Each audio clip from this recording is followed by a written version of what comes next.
Sanibonani babukeli bohlelo, ngibonga ithuba lo kuba la. Igama lami nguZoxolo wakwamnyando, endaweni yaseMatiwe ngikhulele khona eNanda. Ngikhule ngihlala nabazali abaphelele ngisakhula.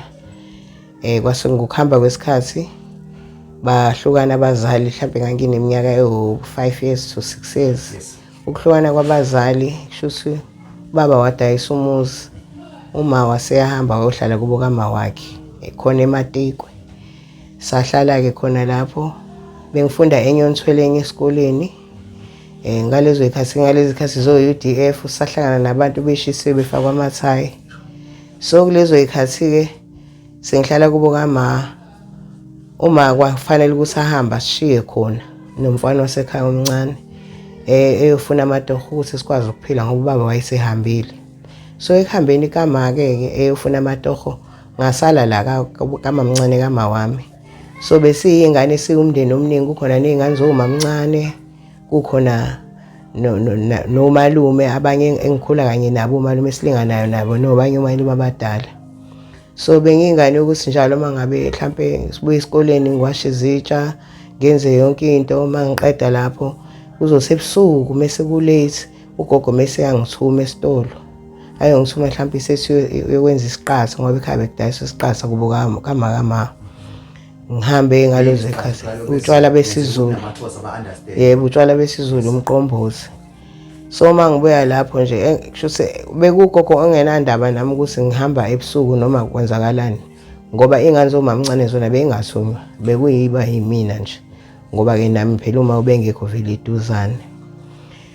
So kwaqhubeka-ke isikhathi-ke silokhu sihlala kanjalo-ke, impilo injalo, noma naye ngingamazi ukuthi kwashona ngakuphi. Kwaze kwafika esikhathini sokuthi kunalo malume lo osemdala osekhulile. Shuthi njalo ngesikhathi sokuthi mese kuyolalwa yena uzobuya ebusuku esephuzile la esilala khona nalezi ezinye iy'ngane.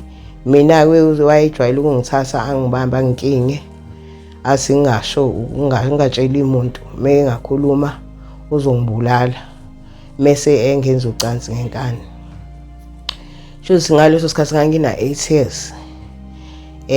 Kushuthi yaqhubeka lento, silokhu sihlala, ngiyavuka ngesikoleni, ngagcina nasesikoleni ngingasafundeki ngoba manje njalo mengithi ngiyamtshela nogogo ukuthi kwenzakalani empilweni yami, avisana singingane embi namanga, ingane ikhohlakele. So kuqhubeka isikhathi sihlala khona, ngihlala khona kagogo, kwenzeka zonke lezi zinto ezenzakalayo. Kwaze wabuya mhlampe wabuya emva ka2 years. Ngasaba ngokumtshela ukuthi kwenzakalani. Wafika elise lokho kudla ezosibona ney'ngubo, aphinde futhi ahambe, siphinde sisale siqhubeke. Ilokhu iqhubeka iminyaka, umalume elokhu eyenza lento, umalume ngitshela umama kamakhelwane. Omama bakamakhelwane ibona-ke babe ngidabukela, baze batshela namaphoyisa. Kwasho ukuthi amaphoyisa afuna ukuthi kube umuntu omndeni ozorephosa i-case. Ugogo yena wayelihlezi emvikela mfena umalume. Ngaze ngaba neminyaka ewu-11. Sengina-11, kushuthi nami lento ayisingiphethe kabi, ngasazi usifanele ngenze njani, ngifuna ukuyivikela. Ngalelo langa kwakuyisonto, linethi izulu. Sengazi ukuthi vele umalume uzobuya ezongenzani. Ngalala nomtafula phansi komqamelo wasekhishini. Wathi uma ngabe efika ephinde enza lento ajwayele ukuyenza, ngazi nami ukuthi kwenzakalani, kodwa nje ngangikufaka ngikukhipha umese kuyena. Waze wakhidliza amagwebu phezu kwami. Shuthi kuba ngumsindo-ke ekhaya, waze kwafika nomakhelwane, kwabizwa namaphoyisa asemtshembeni ubabezela. Bamfica ekhidliza amagwebu phezu kwami. Bangithatha-ke amaphoyisa, nomalume sathatha isidumbu-ke kanjalo. Kushuthi wayesethule phezu kwami ngoba ngamshaya amanxeba u-21 uma ngabe sekubalwa. Nami ngangizama ukuyivikela-ke. Emva kwalokho ngithathe ngiyise kuma-social worker uyohlala khona Claremont. Nakhona ngahluleka ukuhlala khona ngeqe.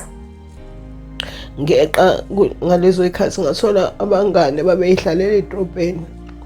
Mangisola labangane abahlala eThekwini, shuthi nabo abanye babo badlule kulesimo engidlule kusona sokuthi badlwenguliwe nabo emakhaya babalekile. Sasihlala endaweni ekuthiwa iseTongloki eMnyango emgaqweni eThekwini. Ngaze ngathola omunye usisi wakuthiwa uSistiwe wangisatha wathi ngengane yakhe yokudlala, ngamchazela ukuthi ngixoshwe yini ekhaya, wangibuza ngamtshela. Lo sisi kusho wayehlalela naye kusisi osebenza ngomsebenzi wokudayisa ucansi. Mengithatha lo sisi sathi ngengane yakhe uzongifundisa ukuthi ngizophila kanjani. Ukuthatha khona edrobheni? Yebo, la kade sihlala khona emgaqweni eTongloki ngoba ngangibalekile ngasekhaya. Vele nomndeni ongasangifuni noma naye engasafuni ngoba umndeni osuhlukene. Kusho ukuthi mawakhethe isayidi lami ukuthatha isayidi lami-ke. Mengithatha lo sisi edrobheni naye futhi kusho ukuthi uhlala khona edrobheni kodwa uhlala yena emafletini. Mengisihlala nalo sisi emafletini angifundise ukuthi shuthi entambama ngizongigqokisa kahle mase siyahamba naye siye emsebenzini la esebenza khona. Kanti lo sisakasebenzi udayisa naye ngomzimba. Mengithatha sengisa kulowo msebenzi abawubhuti abawuthola ngabathola bokuqala mina kwathiwa ngene kubona kwakwamaphoyisa ayephethe i-tape recorder record. Ngase ngiyaboshwa-ke kwathiwa ngidayisa ngomzimba under in prostitution. Kwathiwa nge-Westville. E-Westville ngafike ngagwetshwa 6 months kwathiwa prostitute bani. Ngagwetshwa 6 months ngawuhlala-ke lo 6 months e-Westville. Mawuphela lo 6 months ngaphuma e-Westville ngazama ukuthi ngiyobheka uma ukuthi ngabe ngiyamthola yini ngoba ngase sengisaba ukuya lapha kagogo eMatiko ngendlela isimo engihamba kuyisona. Shuthi ngangamthola uma ngalokhu ngizama ukuthi ngihambe ngimbheke nalo sisi lo engihlala naye udayisa ngomzimba naye engibhekisa-ke yena. Kwazi ukuthi simthola kubo kababa bami ekhaya eBhambayi la athuthela khona ebalekela bona omalume ngoba bebenenkinga nomfana wasekhaya. Bahlala singamthola-ke eBhambayi. Semengabe sengimthola uma eBhambayi mase ngiyamchazela-ke isitori ukuthi kwenzakalani kanjani. Wasuma besebemtshelile-ke vele nomakhelwane. Waseyazama-ke wafuna indawo la e-Afrika. Kusho ukuthi nami sengiyasebenza-ke njengalo sisi ongifundisile ukusebenza. Sengiphuma naseWestville kanjalo. Sengizama ukuthi mangabe ngithola imali ngihambe ngiye khona ekhaya uma la ithole khona indawo e-Afrika eNanda.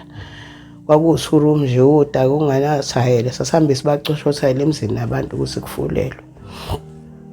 Nami-ke sengiyithola lawo masente engangiwathola ngalokhu ngizama ngisebenzele ekhaya kanjalo.